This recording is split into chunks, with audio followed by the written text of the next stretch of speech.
নির্বাচিত সরকার। তবে আগামী জাতীয় নির্বাচন অনুষ্ঠান নিয়ে মনে হয় এরই ভিতরে টালবাহানা শুরু হয়েছে বা চলছে। কথিত অল্প সংস্কার আর বেশি সংস্কারের অভিনব শর্তের আবর্তে ঘুরপাক খাচ্ছে আগামী জাতীয় নির্বাচনের ভবিষ্যৎ। এরই ভিতরে জনগণ বিশ্বাস করতে শুরু করেছে সংস্কার নিয়ে সময় ক্ষেপণের আড়ালে অন্তর্বর্তীকালীন সরকারের ভেতরে এবং বাইরে কারো কারো মনে হয় কিছু ভিন্ন উদ্দেশ্য রয়েছে।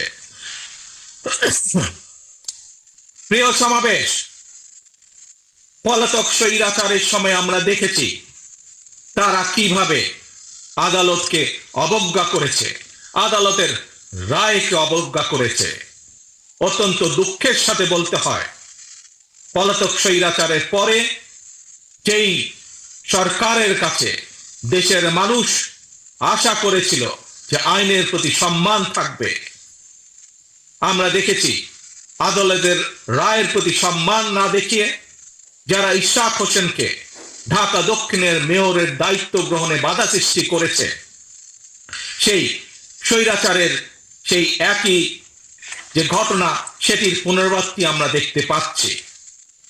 প্রিয় সমাবেশ, আপনাদের কাছে আমার আজকে জিজ্ঞাসা, তা হলো মেনে চলা। ইশরাকের ক্ষমতা গ্রহণ বা ইশরাকের শপথ গ্রহণে বাধা সৃষ্টি করে আজ আমরা আবারও স্বৈরাচারী মানসিকতার বহিঃপ্রকাশ দেখতে পাচ্ছি। প্রিয় তরুণ প্রজন্মের ভাই বোনেরা, নিরপেক্ষতা এবং বিশ্বাসযোগ্যতাই কিন্তু অন্তর্বর্তীকালীন সরকারের প্রধান পুঁজি। তাই তাদের প্রতি আমাদের আহ্বান থাকবে, তাদের প্রতি আমাদের পরামর্শ থাকবে।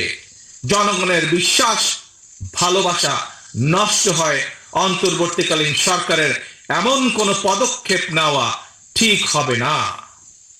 একই সাথে অন্তর্বর্তীকালীন সরকারের প্রতি আবারও আহ্বান জানিয়ে বলতে চাই, গণতান্ত্রিক আমি জনগণ এবং গণতন্ত্রের পক্ষের রাজনৈতিক দলগুলোকে দয়া করে প্রতিপক্ষ বানাবেন না।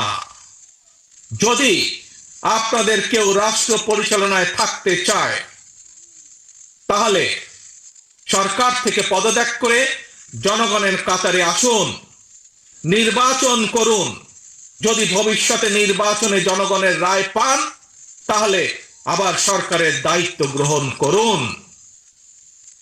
প্রিয় তরুণ প্রজন্মের ভাই বোনেরা, গত 1.5 দশকে ভোটার তালিকায় প্রায় 3.5 কোটি ভোটার সংযুক্ত হয়েছেন, নতুন ভোটার সংযুক্ত হয়েছেন। এই নতুন ভোটাররা আজ পর্যন্ত একটি জাতীয় নির্বাচনেও ভোট দিয়ে তাদের নিজের পছন্দের প্রার্থীকে জনপ্রতিনিধি নির্বাচিত করার সুযোগ পায়নি। পতিত পরাজিত পলাতক স্বৈরাচারের কাছে মানুষের অধিকার প্রতিষ্ঠা কিংবা নির্বাচন কোনো গুরুত্বপূর্ণ কিছু ছিল না।